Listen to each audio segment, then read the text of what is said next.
Bienvenue dans l'émission Tech Watch du 10 juin 2025. Aujourd'hui, nous vous présentons des informations majeures sur la technologie, l'informatique et l'innovation. Le paysage technologique évolue rapidement et nous avons des nouvelles passionnantes à partager. La start-up Thorizon, spécialisée dans les réacteurs nucléaires à sel fondu, a signé un partenariat stratégique avec l'Institut national des sciences appliquées de Lyon et Curium. Ce projet, qui aborde la corrosion des matériaux, permettra à Thorizon de tester des boucles de réaction dans un laboratoire dédié, prévu pour septembre 2025. L'objectif est de garantir la durabilité des matériaux pour leur mini-réacteur de 100 MW, tout en lançant une levée de fonds pour soutenir cette initiative. Ce partenariat pourrait marquer un tournant dans l'innovation nucléaire, qui est essentielle pour l'avenir énergétique.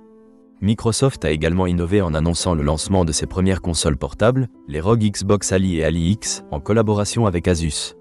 Ces nouvelles consoles permettront aux joueurs d'accéder à leur bibliothèque de jeux Xbox et PC en toute mobilité.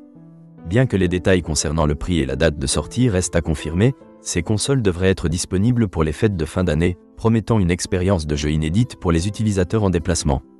Dans le domaine des technologies quantiques, IonQ a acquis Oxford Ionics pour plus d'1 milliard de dollars. Cette acquisition renforce sa position sur le marché des systèmes de calcul quantique à grande échelle, soulignant l'importance croissante de ces technologies. La Commission européenne a lancé DNS4EU, un service public de résolveur DNS. Ce projet vise à renforcer la souveraineté numérique de l'Europe, un enjeu majeur dans un monde de plus en plus dépendant des technologies numériques.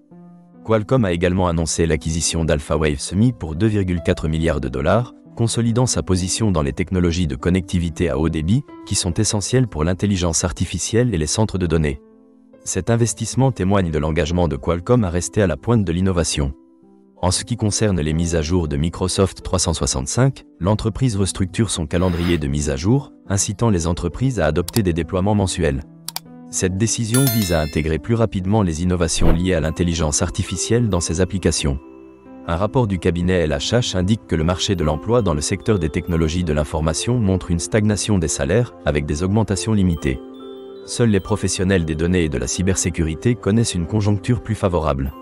Les entreprises privilégient les missions temporaires, impactant les évolutions salariales. Workday a dévoilé des outils intégrant des agents d'intelligence artificielle externes dans ses applications de ressources humaines et financières. Ces outils visent à améliorer l'efficacité des tâches courantes et à faciliter la collaboration, ce qui pourrait transformer la gestion des ressources humaines. Euratechnologies a présenté une nouvelle promotion de start-up, dont un tiers est axé sur des enjeux sociaux ou environnementaux. Cet incubateur souligne l'importance de l'innovation responsable dans le paysage technologique. Une étude récente montre que l'intelligence artificielle transforme le marché du travail en automatisant certaines tâches tout en augmentant les exigences de compétences.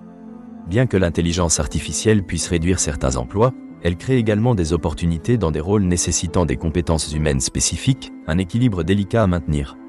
Meta est en pourparlers pour investir plus de 10 milliards de dollars dans Scailey, spécialisé dans l'étiquetage des données, essentiel au développement des modèles d'intelligence artificielle.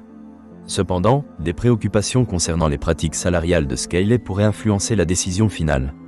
Enfin, le ministère de la Défense allemand a choisi Google Cloud Air Gapped pour protéger ses données sensibles. Ce projet vise à améliorer l'autonomie et la sécurité des opérations militaires. Les directeurs des systèmes d'information font face à des défis croissants pour intégrer l'intelligence artificielle de manière sécurisée et moderniser leur infrastructure, tout en gérant les coûts croissants des services cloud. Sophie Thibault a été nommée directrice générale de Lenovo France, remplaçant Éric Lallier. Avec plus de 20 ans d'expérience, elle a pour mission de renforcer la position de Lenovo sur le marché français des ordinateurs personnels. Merci de votre attention et rendez-vous demain pour d'autres nouvelles passionnantes du monde de la technologie.